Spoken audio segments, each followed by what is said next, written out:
जब एक आईटीबीपी जवान की मां का हाथ काट दिया जाता है। मैं 32 बटालियन आईटीबीपी महाराजपुर में तैनात हूँ सर। आज मैं पीसी ऑफिस में आया हूँ। मम्मी का हाथ कटा हुआ हाथ लिए न्याय के लिए घूम रहा हूँ। जब एक साथ दर्जनों आईटीबीपी के जवान कानपुर कमिश्नरेट पहुंच जाते हैं और आज मैं और मेरे अधिकारी और जवान आए थे यहाँ पे, और जब ये मीडिया की हेडलाइंस बनती है तब ये पता चलता है कि देश की पुलिसिंग कैसे काम करती है।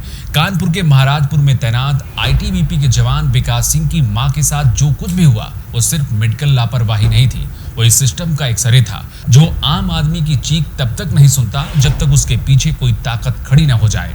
सोचिए, जो हाथ रात दिन सरहद पर बंदूक थामे खड़ा रहता है ताकि आप और हम चैन की नींद सो सके, उसी फौजी को अपनी ही जन्म देने वाली मां का हाथ एक थैले में लेकर अपने ही देश के सिस्टम के सामने गिड़गिड़ाना पड़ता है। ये कहानी है आईटीबीपी कांस्टेबल विकास सिंह की, जो कानपुर के महाराजपुर में तैनात हैं। 13 मई को विकास सिंह अपनी मां निर्मला देवी को एक मामूली सांस की तकलीफ के लिए कानपुर के टाट मिल स्थित कृष्णा हॉस्पिटल ले जाते हैं। समस्या बहुत बड़ी नहीं थी, सिर्फ सांस लेने की तकलीफ थी। एक परिवार को क्या पता था कि जिस अस्पताल में इलाज की उम्मीद लेकर वो दाखिल हुए हैं वहीं से उनकी जिंदगी के सबसे भयानक दौर की शुरुआत होने वाली है। विकास सिंह ने मां को हॉस्पिटल में भर्ती कराया, इलाज शुरू हुआ, लेकिन हालात सुधरने की बजाय और बिगड़ते चले गए। फिर 17 मई को डॉक्टरों ने वो फैसला लिया जिसने पूरे परिवार को अंदर तक तोड़ कर रख दिया। विकास सिंह की मां निर्मला देवी का हाथ काट दिया गया। जो बेटा दुश्मनों की गोलियों से नहीं डरा, वो अपनी मां का कटकर अलग हुआ अंग देखकर अंदर तक टूट गया। प्राइवेट हॉस्पिटल की लापरवाही और मुनाफाखोरी का ऐसा जहर फैला कि 17 मई को उस मां का हाथ ही काटना पड़ गया और विकास सिंह उसी की लड़ाई आज लड़ रहे हैं।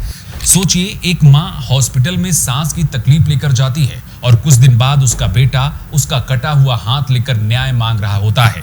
ये दर्द किसी एफआईआर की लाइन में नहीं समा सकता है, ये दर्द किसी मेडिकल रिपोर्ट के 2 पन्नों में बंद नहीं हो सकता है। और यहीं से शुरू होती है असली कहानी, क्योंकि अस्पताल में जो हुआ वो जांच का विषय है, लेकिन उसके बाद सिस्टम ने जो किया वो हर आदमी को डराने वाला था। विकास सिंह लोकल थाने के चक्कर काटते रहे, वो गिड़गिड़ाते रहे कि साहब, प्राइवेट हॉस्पिटल ने मेरी मां की जिंदगी को बर्बाद कर दिया है, उनकी लापरवाही से हाथ कट गया है, एफआईआर दर्ज कर लीजिए। लेकिन हमारी पुलिस उनके कानों पर जूं तक नहीं रेकी। एक फौजी जो देश के लिए अपनी जान तक दांव पर लगा देता है, उसे एक अदद एफआईआर के लिए पुलिस वालों के सामने एड़ियां रगड़नी पड़ती हैं। प्राइवेट हॉस्पिटल का रसूख और पैसा ऐसा था कि लोकल पुलिस भी उसके सामने नतमस्तक नजर आती है।